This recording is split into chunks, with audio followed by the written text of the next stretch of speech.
منبر نور پر تشریف فرما رہبر راہ شریعت مبلغ اسلام حضرت سید انوار اللہ شاہ صفی میاں صاحب قبلہ و برادر کبیر حضرت مولانا عامر میاں مصباحی صاحب قبلہ و میرے عزیز کرم فرما حضرت حافظ و قاری شمیم الحسن صاحب قبلہ و جملہ معزز علماء کرام شورائے اعظام ائمہ کرام محترم سامعین اکرام السلام علیکم ورحمۃ اللہ وبرکاتہ۔ الحمد للہ الحنان المنان الذي خلق الانسان وعلمه البیان والصلاة والسلام على رسوله سید الانس والجان وعلى آلہ واصحابہ ذوی الخیر والاحسان، اما بعد فاعوذ باللہ من الشیطان الرجیم، بسم اللہ الرحمن الرحیم، ان اولیاؤہ الا المتقون، صدق اللہ العظیم وصدق رسولہ النبی الامین المتین المعین المختار الکریم، ونحن على ذلك لمن الشاہدین والشاکرین والحمد للہ رب العالمین۔ آئیے ہم اور آپ مل کر سب سے پہلے نہایت ہی عقیدت و محبت اور ادب و احترام کے ساتھ رسول رحمت شفیع امت آقائے نعمت مصطفیٰ جان رحمت شم بزم ہدایت نوشہ بزم جنت ہم غریبوں کی ثروت ہم فقیروں کی دولت مختار کل تاجدار کائنات وجہ تخلیق کائنات فخر آدم و بنی آدم وہ رسول رحمت کہ جن کے چہرے کے بارے میں پروردگار عالم والضحیٰ فرماتا ہے، جن کے زلف کے بارے میں واللیل اذا سجا فرماتا ہے، جس کے آنکھ کے بارے میں ما زاغ البصر وما طغیٰ فرماتا ہے، جس کی زبان کے بارے میں وما ينطق عن الهوى ان هو الا وحی یوحی فرماتا ہے، جس کے سینے کے بارے میں علم نشرح لک صدرک فرماتا ہے، جن کے ہاتھ کے بارے میں ید اللہ فوق ایدیہم فرماتا ہے، جن کے مقام کے بارے میں وما ارسلناک الا رحمۃ للعالمین فرماتا ہے، جن کے اخلاق کے بارے میں انک لعلی خلق عظیم فرماتا ہے، اور جن کی اہل بیت کے بارے میں انما یرید اللہ لیذھب عنکم الرجس اہل البیت ویطہرکم تطہیرا فرماتا ہے، جن کے علم کے بارے میں وعلمک ما لم تکن تعلم فرماتا ہے، اور جن کے میلاد کے بارے میں لقد من اللہ علی المؤمنین اذ بعث فیہم رسولا فرماتا ہے، اسی رسول رحمت کی بارگاہ میں نہایت ہی عقیدت و محبت اور ادب و احترام کے ساتھ درود پاک کا نذرانہ پیش کریں اور پڑھیں اللہ مولانا محمد صلو علیہ الصلوۃ والسلام علیہ یا رسول اللہ صلی اللہ علیہ وسلم۔ پروردگار عالم کا احسان عظیم ہے کہ جس کی توفیق سے آج ہم اور آپ اس نورانی و عرفانی محفل میں حاضر ہیں۔ یہ محفل جس ذات کی طرف منسوب ہے، خواجہ خواجگاں، منبع علم و عرفان، مقبع بارگاہ سید مرسل، قبلہ عاشقاں، کعبہ حاجت مندہ، سلطان الاولیاء، عطائے رسول، جگر گوشہ بطول، حضرت سیدنا سرکار خواجہ معین الدین چشتی حسن سنجری رضی اللہ تعالی عنہ کی ذات کی طرف اس محفل کی نسبت ہے۔ اور آپ کو پتہ ہے عند ذکر الصالحین تنزل الرحمہ، جہاں صالحین کا ذکر ہوتا ہے، جہاں اللہ کے نیک بندوں کا ذکر ہوتا ہے، جہاں اللہ کے محبوبوں کا ذکر ہوتا ہے، وہاں رب کی رحمتوں کا، اور ہم تو اس خواجہ کے ذکر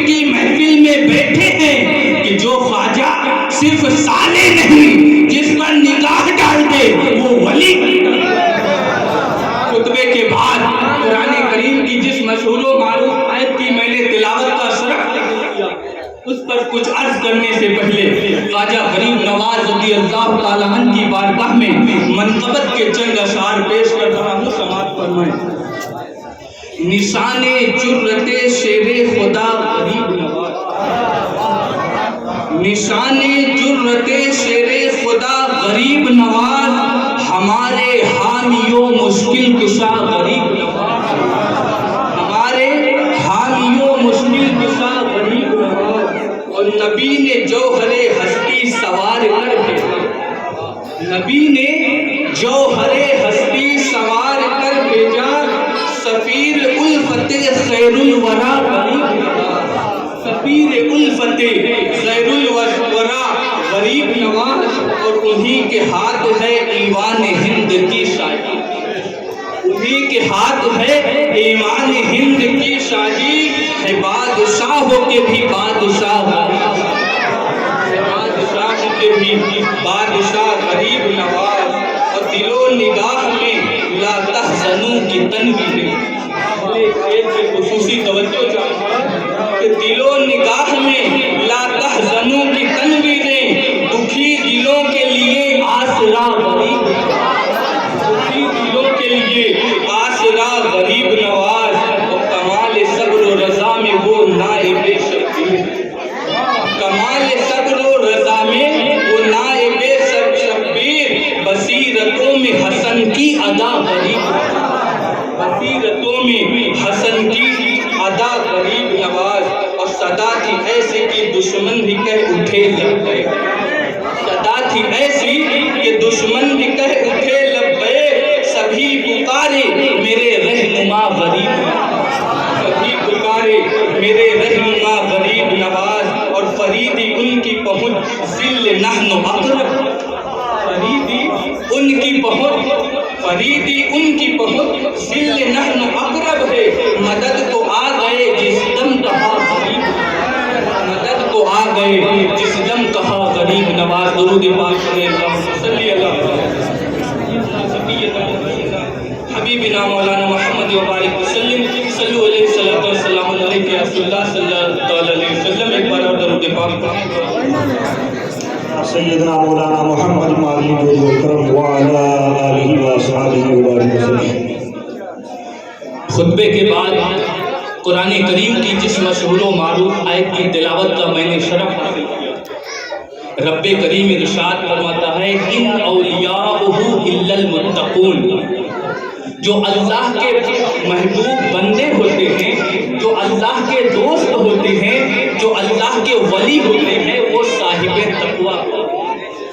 اور آج مجھے آپ کو یہ بتانا ہے اور یہ بتانے کی کوشش کروں گا کہ وہ کون سے اسباب تھے، وہ کون سی وجہیں تھی، وہ کون سے اعمال تھے جس کی وجہ سے غریب نواز غریب نواز، جس کی وجہ سے غریب نواز غریب نواز بنے۔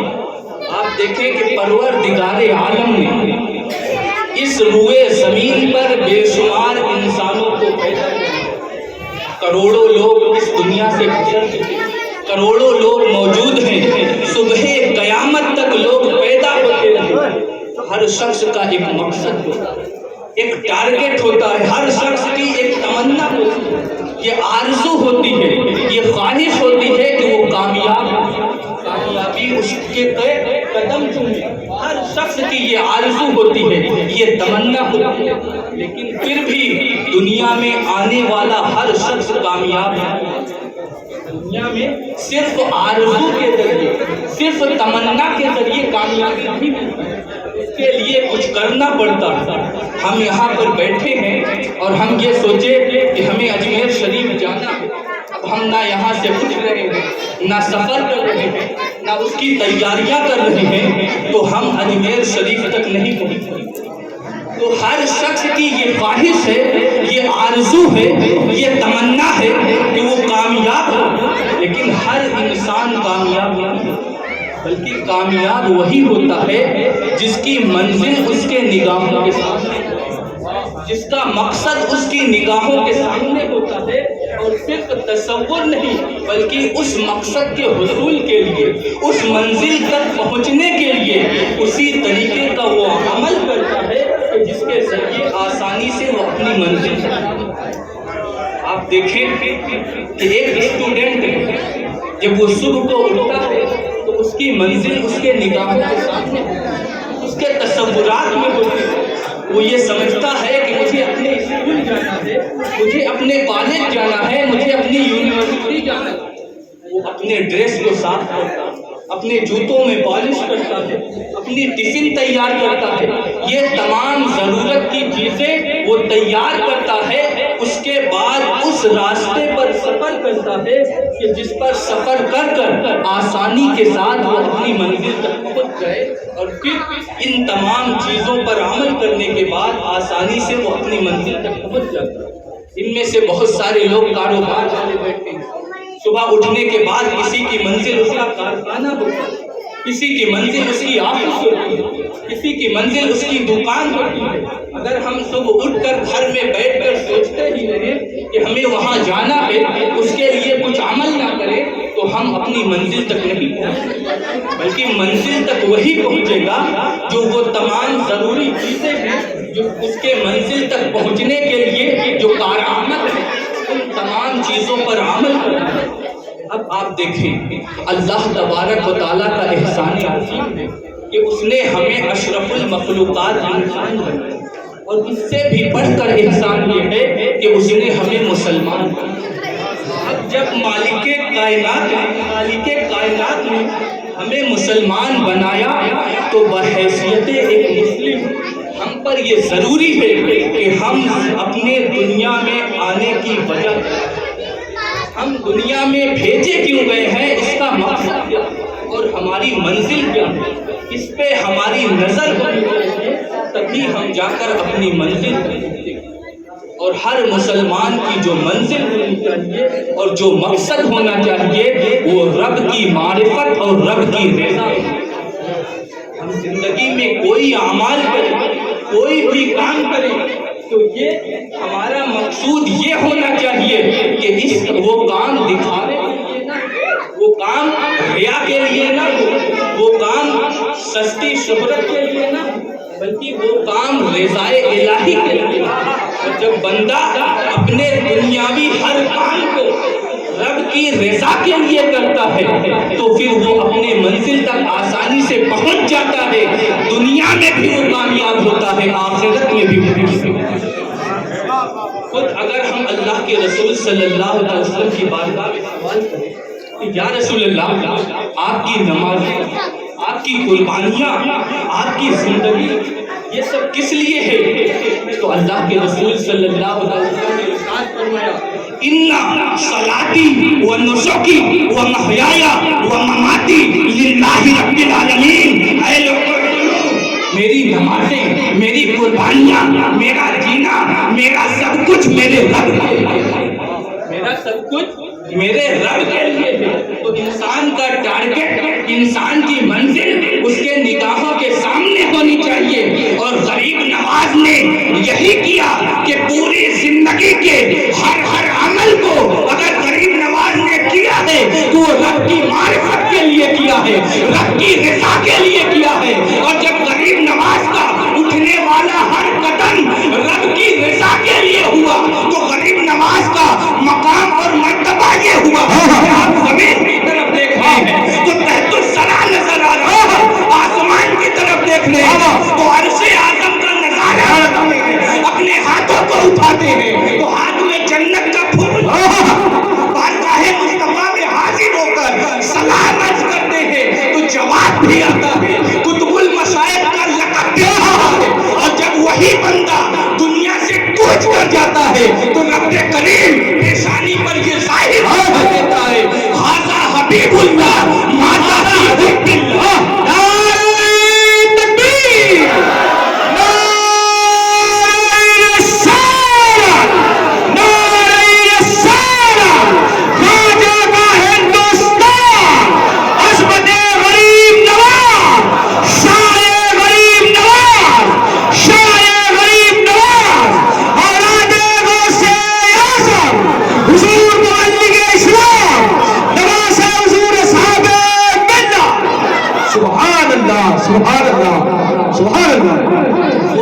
جو اسباب بنے ان میں سے ایک کیا ہے؟ ہر کام رب کی رضا ہے۔ اب دوسری چیز دعا، جن چیزوں نے غریب نواز کو غریب نواز بنایا ان میں سے ایک ہے دعا۔ پہلے آپ دیکھیں دعا کی اہمیت کیا، دعا کی فضیلت کیا۔ اللہ کے رسول صلی اللہ علیہ وسلم نے فرمایا الدعاء مخ العبادۃ، دعا عبادت نہیں، دعا عبادت کا مقصد۔ جب بندہ پروردگار عالم کی بارگاہ میں اپنے ہاتھوں کو اٹھا کر دعا کرتا ہے، عاجزی اور انکساری کے ساتھ گر گڑاتا ہے، پروردگار عالم کو اپنا وہ بندہ بہت آپ یاد رکھیں کہ تو کبھی کبھی دعاؤں کے ذریعے انسان کو وہ مقام اور مرتبہ حاصل ہو جاتا ہے جو اس کی عبادت کے ذریعے۔ عبادت سے انسان کی تقدیریں نہیں بدلتی، لیکن دعا ایسی چیز ہے کہ دعا تقدیریں بدلتی۔ دعا پھر دعا کے مختلف درجات، اسی لیے والدین کو کہا گیا ہے کہ جب وہ ناراضگی کے عالم میں تھے پھر بھی اپنی اولاد کو بد دعائیں دیں، اس لیے کہ ہو سکتا ہے وہ قبولیت کرتا اور اس کی اولاد تباہ و برباد ہو۔ جب ایک بندہ کسی مومن کے لیے اس کے پیٹھ پیچھے دعا کرتا ہے تو اس دعا کا مقام یہ ہے کہ اللہ کے رسول نے ارشاد فرمایا یہ دعا ایسی ہی ہے جیسے کوئی حاجی حالت احرام میں میدان عرفات میں کسی کے لیے دعا کرتا ہے۔ یہ دعا کا مقام ہے۔ کسی نے کسی کے پیٹھ پیچھے اگر دعا کی، اور دعا آپ یاد رکھیں دعا دو طریقے کی۔ اللہ کے رسول نے ارشاد فرمایا کہ والد کی دعا اپنی اولاد کے حق میں ایسے ہی ہے جیسے نبی کی دعا اپنے امت کے حق میں۔ والد کی دعا اپنے اولاد کے حق میں ایسے ہی ہے جیسے ایک نبی کی دعا اپنے امت کے۔ اب آپ دیکھیں لیکن ہمارا المیہ یہ ہے کہ ہم جب دعا کرتے ہیں تو ہم دعا میں کیا چیز، ہم حضرت کے پاس آتے ہیں، حضرت دعا کر دیجیے ہمارے کاروبار میں ترقی ہو جائے، دعا کرتے ہیں ہمارے پاس بھی بڑی بڑی گاڑیاں ہو جائیں، اونچی اونچی بلڈنگیں ہو جائیں، ہم بھی صاحب ثروت بن جائیں، تمام مال و دولت ہمارے قدموں میں۔ آپ ان چیزوں کی دعا کرتے ہیں، آپ روزی کی دعا کرتے ہیں جو پروردگار عالم نے خود دینے کا وعدہ کیا، بلکہ ہمیں دعائیں کرنی چاہیے۔ ہم کسی اولیاء اکرام کی مزاروں پر جاتے ہیں، غریب نواز کی چوکھٹ ہو، خواجہ اجمیر ہو یا غوث پاک، ہم اللہ والوں کی، یہاں تک کہ ہم مسجد میں نماز کی ادائیگی کے لیے جاتے ہیں، وہاں یہی ساری دنیاوی دعائیں کرتے ہیں، کرنی بھی چاہیے، لیکن حقیقتاً ہمیں دعا کیا کرنی چاہیے۔ دنیا میں کوئی کتنا بھی بڑا عبادت گزار ہو، کتنا بھی بڑا عالم ہو، کتنا بھی بڑا مفتی ہو، لیکن اس بات کی دلیل نہیں ہے کہ اس کا خاتمہ ایمان پر۔ تو ہمیں ہر وقت ایمان پر استقامت اور ایمان پر موت کی دعائیں کریں۔ آپ اللہ والوں کی زندگیوں کا مطالعہ کریں، اللہ والوں نے کبھی خود کے لیے کچھ مانگا ہی نہیں۔ حضرت حسن مجتبیٰ رضی اللہ تعالیٰ عنہ ارشاد فرماتے ہیں کہ میری ماں سیدہ فاطمۃ الزہرا رضی اللہ تعالیٰ عنہا نے کبھی رب کی بارگاہ میں اپنے لیے کوئی سوال ہی نہ کیا، جب بھی سوال کیا تو اپنے بابا کی امت کے لیے۔ تو ہمیں دعا میں مانگنا کیا چاہیے۔ آپ دیکھیں ایک مثال کے ذریعے میں آپ کو سمجھاتا ہوں کہ اللہ والے رب کی بارگاہ میں کیا دعائیں کیا کرتے تھے، کیا مانگتے تھے۔ ایک صحابی رسول ہے حضرت ربیعہ بن کعب اسلمی، اللہ کے رسول صلی اللہ علیہ وسلم کی خدمت میں لگے، آپ کو وضو کے لیے پانی نہ کرتے تھے۔ تہجد کے وقت آپ نے اللہ کے رسول صلی اللہ علیہ وسلم کو پانی لا کر دیا۔ اللہ کے رسول صلی اللہ علیہ وسلم نے وضو فرمایا، اس کے بعد آپ خوش ہوئے، ارشاد فرمایا سلی معاشی تیار کیا، اے ربیعہ جو مانگنا چاہو۔ اللہ کے رسول نے ارشاد فرمایا کہ اے ربیعہ جو مانگنا چاہو مانگ لو۔ حضرت ربیعہ رضی اللہ تعالیٰ عنہ نے یہ نہیں عرض کیا یا رسول اللہ ساری چیزیں تو اللہ عطا کرتا ہے، آپ کہاں کیا کرتے؟ یہ صحابی کا عقیدہ نہیں تھا. صحابی کا عقیدہ تو یہ تھا کہ جہاں بانی عطا کرتے بھری جنت ہبا کرتے نبی مختار کل ہے جس کو جو چاہے عطا. نبی رضی اللہ عرض کیا یا رسول اللہ مرافقتک فی الجنہ، جنت میں آپ کا ساتھ. صحابہ کسی مدرسے کے پڑھے ہوئے نہیں بلکہ بارگاہ مصطفیٰ سے درس لیے. ان کی سوچ بھی بلند تھی. آج ہمارے اور آپ کے جیسا کوئی شخص ہوتا یا رسول اللہ ہماری اونچی اونچی ہماری بڑی بڑی کاریں ہو جائیں. نہیں، وہ صحابی رسول تھے. آپ نے عرض کیا یا رسول اللہ مرافقتک فی الجنہ، جنت میں آپ کی رفاقت، جنت میں آپ کا ساتھ. اللہ کے رسول صلی اللہ علیہ وسلم نے یہ نہیں فرمایا کہ اے ربیہ جنت تو پروردگار عالم نے فرمایا. اللہ کے رسول نے ارشاد فرمایا او غیر ذلک، یعنی اسے تو میں عطا ہی کروں گا اے ربیہ، اس کے علاوہ کچھ اور کروں گا. حضرت ربیہ رضی اللہ تعالیٰ عنہ نے عرض کیا یا رسول اللہ مرافقتک فی الجنہ، جنت میں آپ کا ساتھ چاہیے. سرکار نے پھر دہرایا، آپ نے پھر فرمایا یا رسول اللہ، کیونکہ وہ صحابی رسول تھے. ایک ہی جملے میں انہوں نے سب کچھ مانگ لیا، اس لیے کہ جنت اسی کو ملے گی. صحابی رسول کو پتا تھا کہ جنت تو اسی کو ملے گی جس کا خاتمہ ایمان ہے. سوالوں کا جواب جو آسانی سے کوئی صراط کو جو پار کرے گا پھر جنت میں داخل ہوگا اور پھر جنت میں مصطفیٰ جان رحمت کی رفاقت، اس سے بڑھ کر اور کیا چاہیے. تو آپ دیکھیں جب ہم دعائیں کریں تو کیا دعا کریں؟ ہم جب دعا کریں تو ہمیشہ ایمان پر استقامت کی دعا، ایمان پر خاتمے کی دعا، قبر میں آسانیوں کے لیے دعا اور پھر جنت کی دعائیں. یہ تمام دعائیں جب آپ کریں گے اور آپ کا ہر کام رب کی رضا کے لیے ہوگا تو آپ دنیا میں بھی کامیاب ہوں گے اور آپ. اب دعائیں دو طریقے، ایک وہ دعا جو گزارش کرتی اور دوسری وہ دعا جو گزارش نہ بلکہ ایسا کردار ایسا اخلاق ایسا ادب کیا جائے کہ سامنے والا خوش ہو کر اس کے دل سے دعا کرے. اور اس دعا کا مقام یہ ہے کہ یہ دعا ڈائریکٹ باب اجابت ہے. میں کہتے کیا وہ چیزیں جو جنہوں نے غریب نواز جن کی وجہ سے غریب نواز ان میں سے ایک دعا کیا ہے مختصراً آپ نے سن لیا.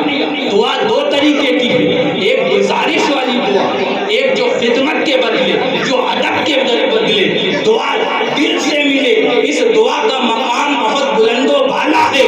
تو وہ چیزیں جنہوں نے غریب نواز کو غریب نواز بنایا ان میں سے ایک دعا ہے اور وہ دعا گزارش والی دعا نہیں، وہ ادب والی دعا تھی، وہ خدمت والی دعا تھی. جب وہ فنا فی اللہ حضرت ابراہیم غریب نواز کے بعد میں گئے، حضرت ابراہیم غریب نواز کے بعد میں گئے، آپ انہیں لے گئے ادب کے ساتھ درخت کے سائے میں بٹھایا، ان کی بارگاہ میں انگور کا خوشہ پیش کیا اور سامنے ادب کے ساتھ بیٹھ گئے. اور غریب نواز نے کیا پیش کیا؟ طرح کی ڈشیں نہیں پیش کی، انگور کا خوشہ پیش کیا اور سامنے دو زانوں جب اس بزرگ کے سامنے جو فنا فی اللہ کے ادب سے بیٹھ گئے تو ان کو غریب نواز کا یہ اخلاق و کردار، یہ ادب اتنا پسند آیا کہ ان کے دل سے دعائیں نکلی، انہیں نے خلی نکالی، اپنے منہ میں چبایا، غریب نواز کے منہ میں ڈال دیا. غریب نواز کے دل کی دنیا بدل گئی، دنیا کی محبت ختم ہو گئی. آپ نے پورے باغ کو فروخت کر مساکین میں تقسیم کر دیا اور تلاش حق میں رب کی معرفت کے لیے رب کی رضا کے لیے آپ نکل پڑے. تو جن چیزوں نے غریب نواز کو غریب نواز بنایا ان میں سے ایک دعا ہے اور وہ دعا گزارش والی نہیں، وہ ادب والی دعا ہے، وہ اخلاق والی دعا. اللہ سبحانہ وتعالی نعرہ تکبیر، نعرہ رسالت، نعرہ رسالت، فیضان مصطفیٰ، فیضان غریب نواز، مسلک اعلیٰ حضرت، عشق محبت